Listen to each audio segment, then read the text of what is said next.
नमस्कार दोस्तों, आज मैं आपको कार्तिक सोमवार व्रत की कथा सुनाने जा रही हूँ। प्रेम से बोली भोलेनाथ की जय हो।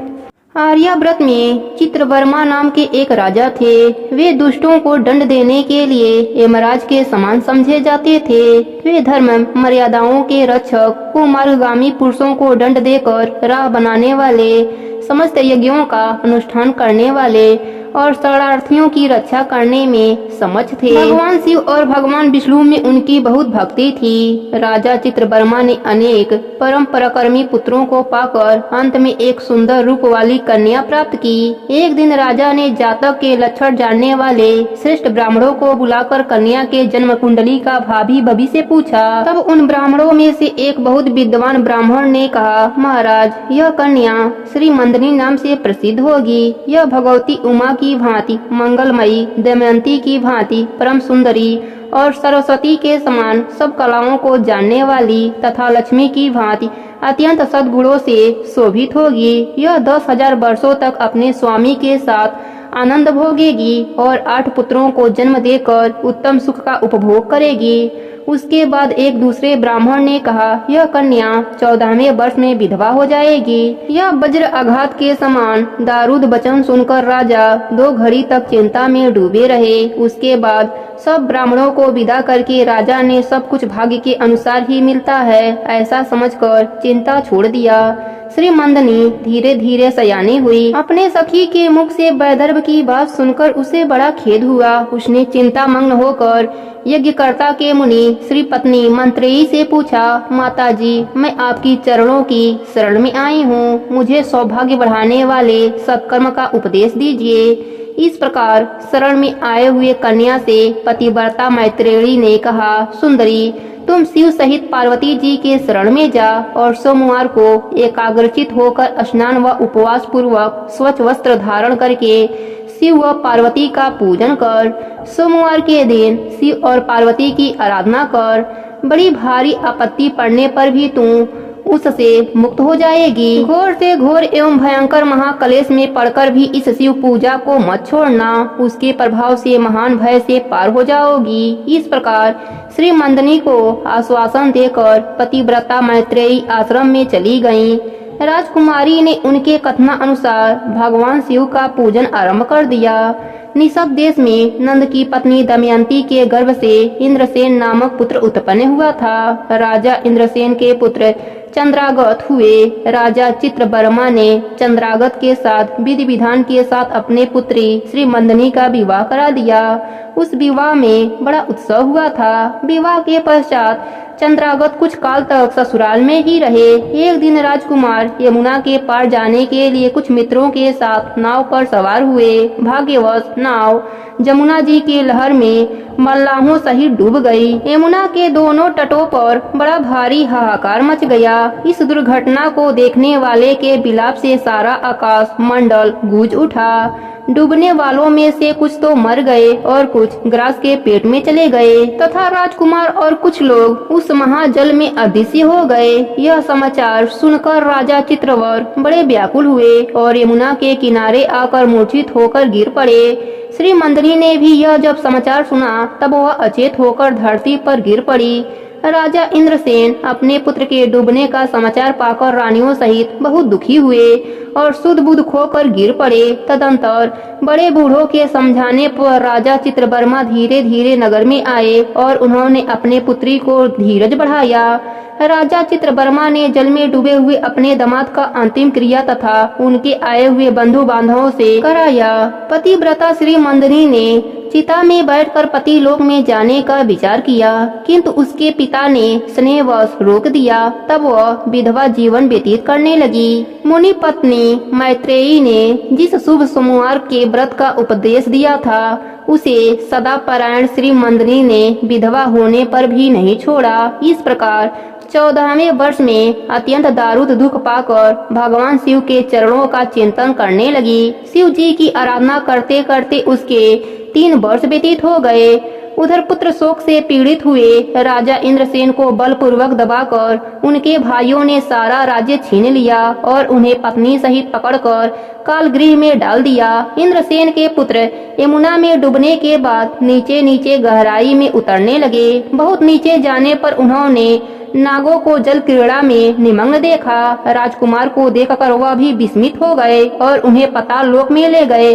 वहां राजकुमार ने दक्षक नागों के अद्भुत नगर में प्रवेश किया और इंद्र के भवन के समान मनोहर महल देखा जो बड़े बड़े रत्नों से प्रकाशित हो रहे थे। भगवान सूर्य के समान दक्षक नाग को सभा में विराजमान देख राजकुमार ने प्रणाम किया और हाथ जोड़कर खड़े हो गए।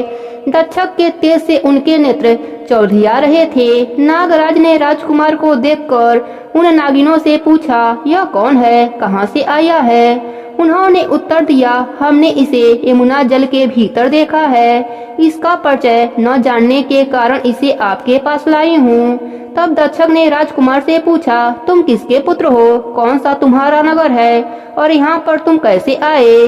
राजपुत्र ने कहा, भूमंडल में निषद नाम से प्रसिद्ध एक नगर है। उसके स्वामी राजा नल महायशस्वी हैं। उनके पुत्र इंद्रसेन हुए और इंद्रसेन का पुत्र मैं हुआ। मेरा नाम चंद्रागत है। मैं अभी विवाह करके ससुराल में ही रुका था और यमुना जी के जल में विहार करता हुआ भगवान की प्रेरणा से डूब गया। यह नाग कन्याएं मुझे आपके पास लाई हैं। पिछले जन्म के पुण्य से मैंने आपके दर्शन किया है। आज मैं धन्य हो गया। मेरे माता पिता कृतार्थ हो गए क्योंकि आपने दया करके मेरी ओर देखा और मुझसे वार्तालाप किया। इस प्रकार अत्यंत मनोहर उदारता पूर्वक वचन सुनकर दक्षक ने कहा, राजकुमार तुम भय ना करो, धैर्य रखो और बताओ संपूर्ण देवताओं में किसकी पूजा करते हो?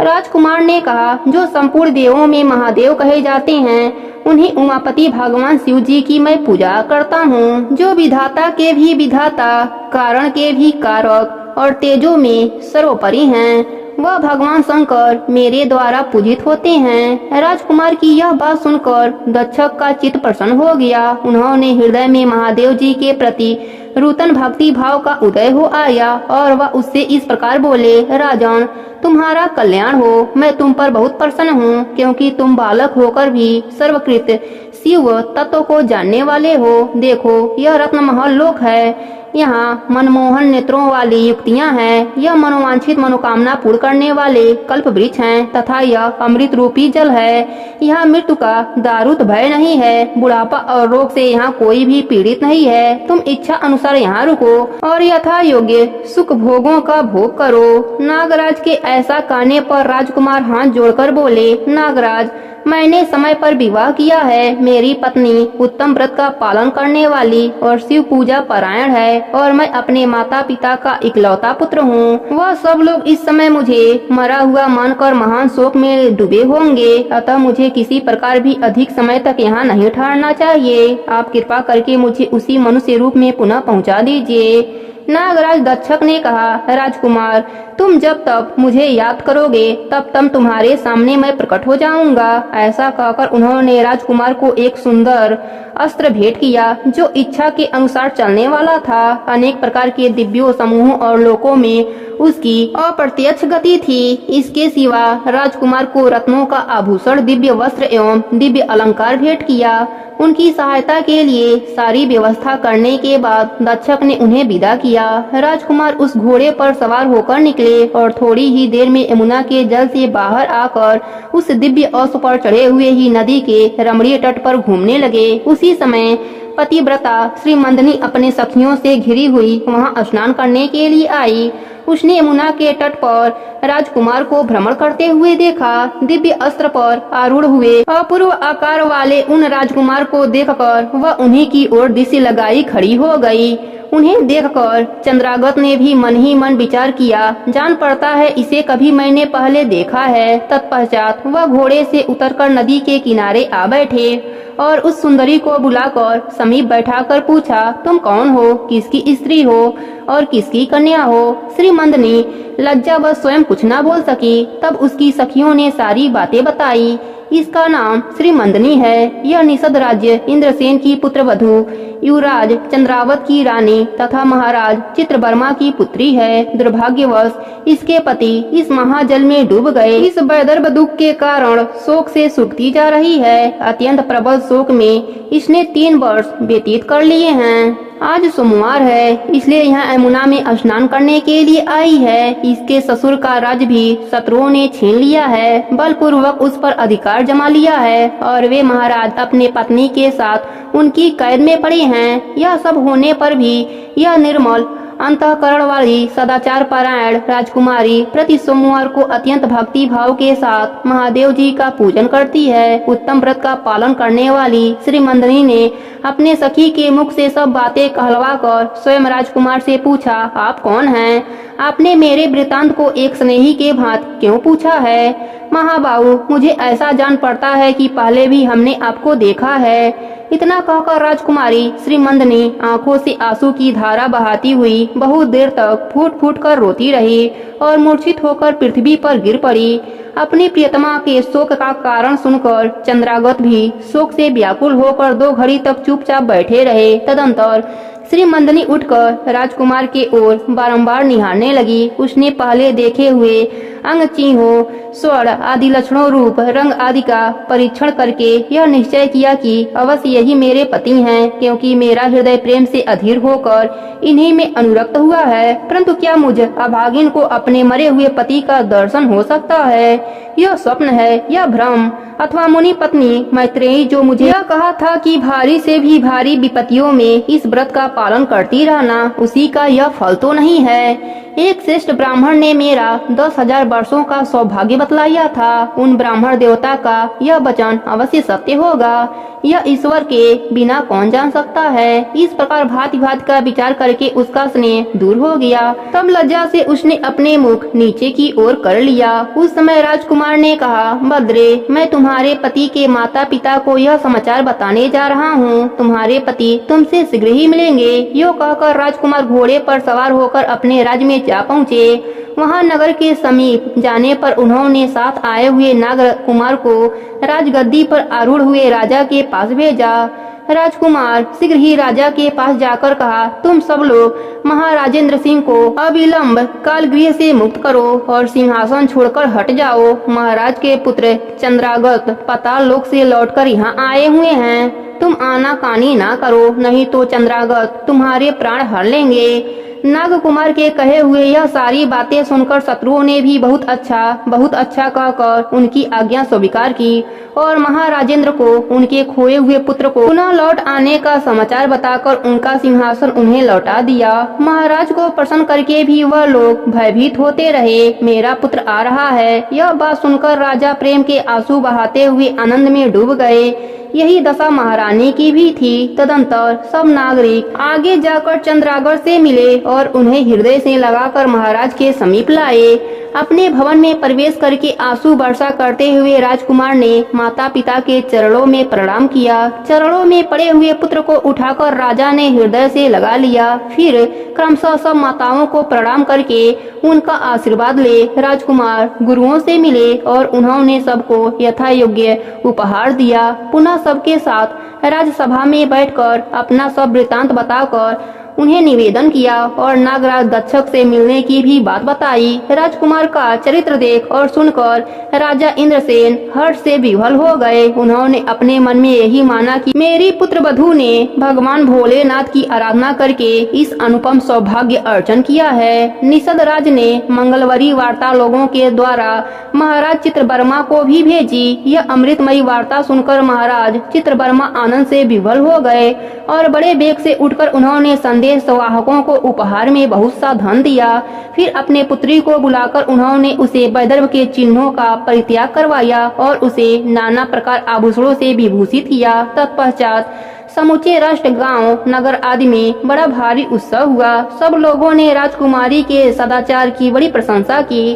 चैत्रवर्मा ने इंद्रसेन की पुत्री चंद्रागत को बुलाकर श्री मंदिनी को उनके साथ विदा कर दिया। राजकुमार ने दक्षक के वहाँ से लाए गए उपहार अपने पत्नी को अलंकृत किया। इस प्रकार शुभ मुहूर्त में अपने पत्नी को साथ लेकर ससुर की आज्ञा से चंद्रागत पुनः अपने नगर में लौट आए। महाराज इंद्रसेन ने अपने पुत्र को राज सिंहासन पर बैठाकर तपस्या करने चले गए। भगवान शिव की आराधना करके योगी पुरुषों को उपलब्ध होने वाली उत्तम गति प्राप्त की। राजा चंद्रागत ने अपने धर्मपत्नी श्री मंदिनी के साथ 10,000 वर्षों तक नाना प्रकार विषयों का उपभोग किया। उन्होंने 8 पुत्रों और 1 कन्या को जन्म दिया।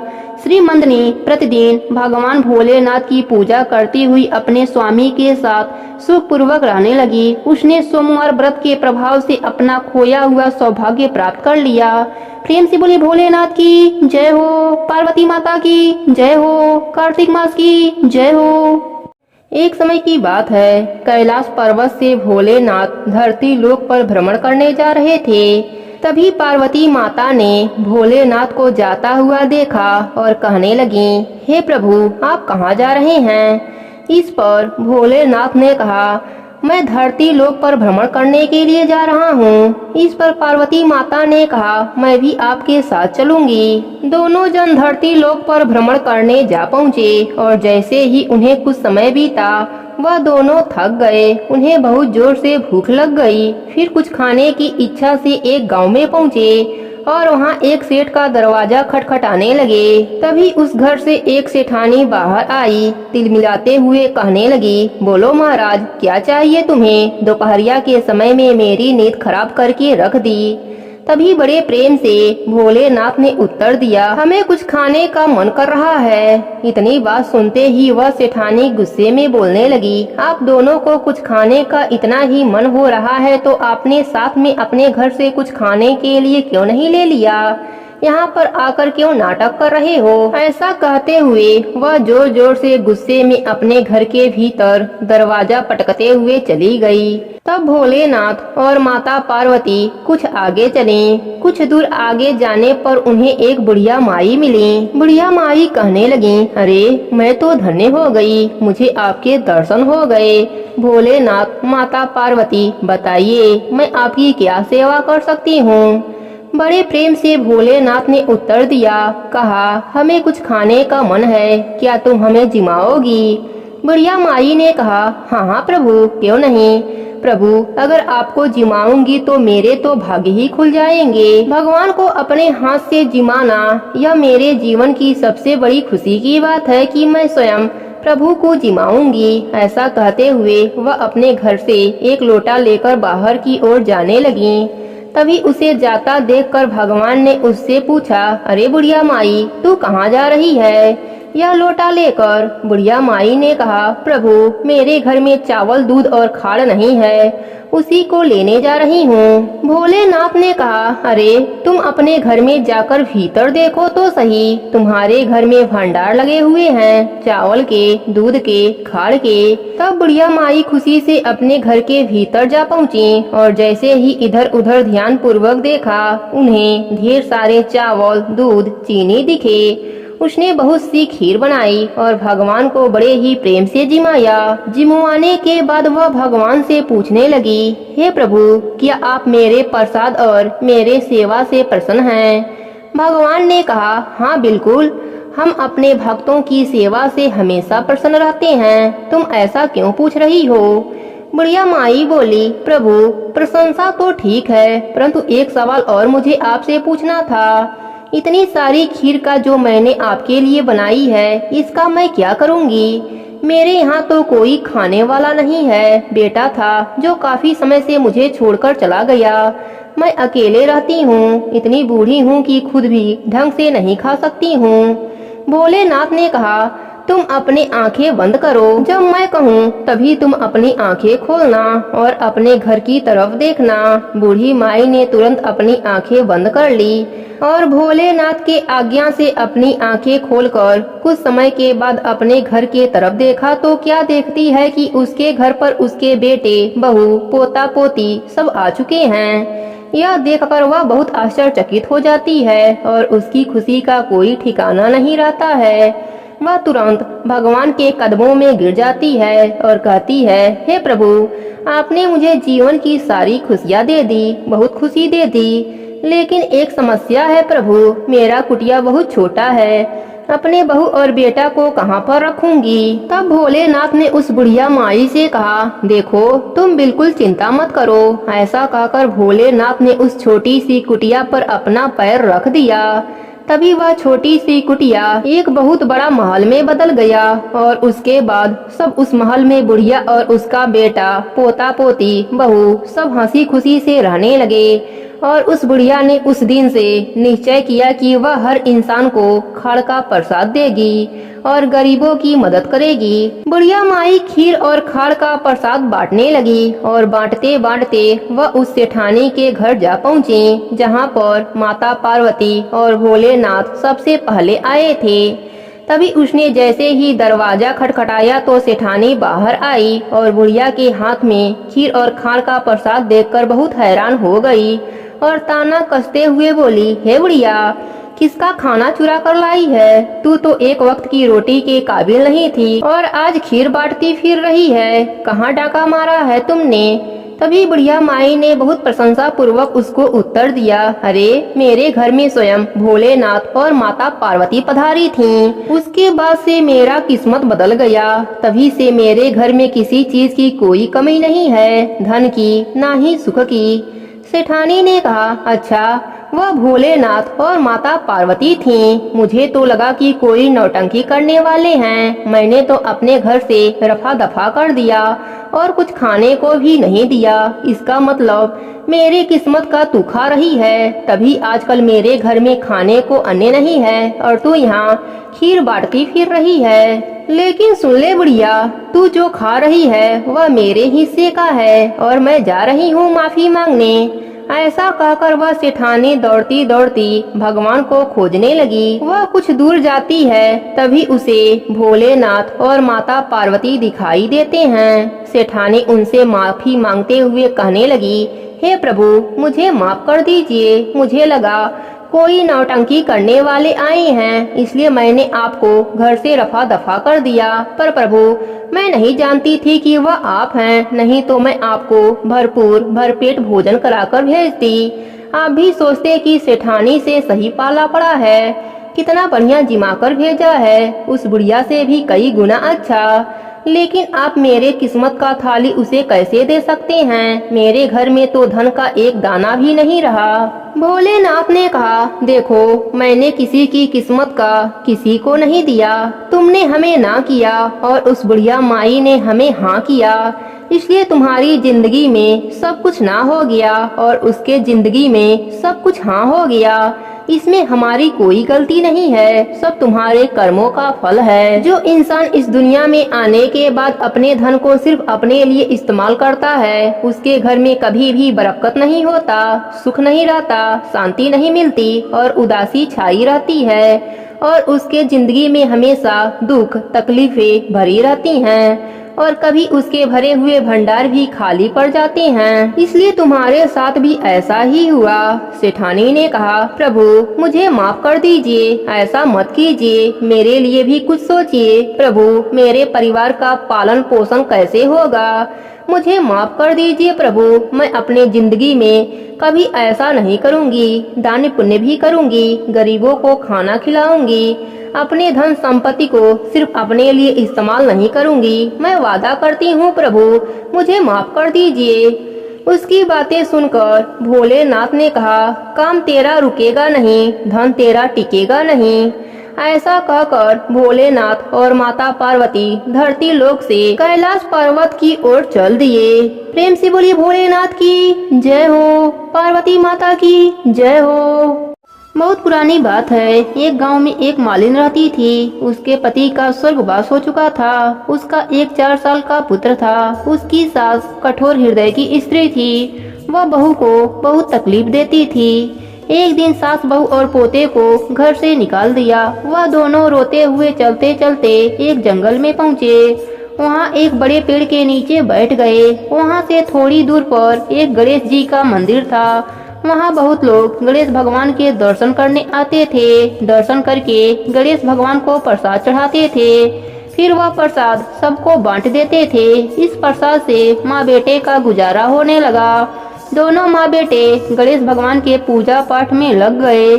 एक दिन उन्होंने सोचा क्यों ना हम भी जंगल से फूल लाकर बेचें। वह रोज जंगल से फूल लाकर उसकी माला बनाकर बेचने लगे। साथ में पूजा की सामग्री और प्रसाद भी बेचने लगे। इससे उनको आमदनी होने लगी। गणेश भगवान की कृपा से आमदनी बढ़ने लगी। जल्दी ही उन्होंने एक मकान और एक दुकान बना लिया। एक दिन उसी नगर की राजा के बेटी मंदिर में पूजा करने आई। मालिन के बेटे को देखकर राजकुमारी उस पर मोहित हो गई और उससे विवाह करने की सोचने लगी। उसने अपने भाभी से अपने मन के बात को कहा। भाभी अनुभवी थी। उसने कहा, यह तो मालिन का बेटा है और तुम एक राजा की बेटी हो। यदि तुमने उससे विवाह किया तो तुम्हारी बहुत बेइज्जती होगी। पर राजकुमारी अपने बात पर अड़ी रही। उसने कहा, मैं तो प्रतिज्ञा कर लिया है कि उसी से विवाह करूंगी। भाभी महल जाकर सारी बात राजा को बताया। राजा ने मना नहीं किया और विवाह के लिए तैयार हो गए। उन्होंने बड़े धूमधाम से बेटी का विवाह मालिन के बेटे के साथ करा दिया। मालिन ने सबसे पहले बेटे बहू को गणेश भगवान के मंदिर में ले जाकर पूजा पाठ करवाया और गणेश भगवान का आशीर्वाद दिलवाया। इसके बाद पूरे नगर में यह बात फैल गई कि गणेश भगवान की पूजा करने से सब दुख दूर हो जाते हैं। यह बात सुनते ही नगर के सभी लोग मंदिर में गणेश भगवान के दर्शन करने आने लगे। मालिन और उसके बेटे की बिक्री और बढ़ गई। उधर उसके सास के बुरे दिन आ गए। अन्नदाता उससे रूठ गए और वह भूखी मरने लगी। एक दिन वह रोती हुई उसी गणेश भगवान के मंदिर में आ पहुंची। वहां वह मालिन के बेटे से बोली, मैं भूखी हूँ, मुझे रोटी कपड़ा दे देना, इसके बदले मैं तुम्हारा सारा काम कर दूंगी। लड़के को दया आ गई और वह उसे काम पर रख लिया। उसने अपने दादी को नहीं पहचाना। जब मालिन घर आई तो उसने अपने सास को पहचान लिया। सास से बोली, सासू जी आप यहाँ कैसे? सास ने पोते के तरफ इशारा करके बोली, मेरा इस सेठ के यहाँ नौकरी लग गई है। बहू बोली, यह आपका पोता है और यह घर भी आपका ही है, यह दुकान भी आपका ही है। आपने हमें घर से निकाला, तब गणेश भगवान ने हमारी रक्षा करी। बहू की बात सुनकर सास बोली, मेरी करनी मैंने भोग लिया। बहू बोली, सासू जी अब आप हमारे यहाँ रहो और पोते का सुख देखो। सास गणेश भगवान की महिमा देखकर गणेश भगवान की जयकारा लगाने लगी। साथ ही बहू पोते के साथ मिलकर गणेश भगवान का नित्य नियम निभाने लगी। गणेश भगवान की कृपा से उनके घर में अन्न धन का भंडार भर गया। हे गणेश जी महाराज, जैसा सुख आपने मालिन को दिया वैसे ही सुख सबको देना। सब पर अपनी कृपा बनाए रखना। सबके नित्य नियम को पूर्ण करना, सबके व्रत को पूर्ण करना। प्रेम से बोले गणेश भगवान की जय हो, भोलेनाथ की जय हो, पार्वती माता की जय हो, कार्तिक मास की जय हो।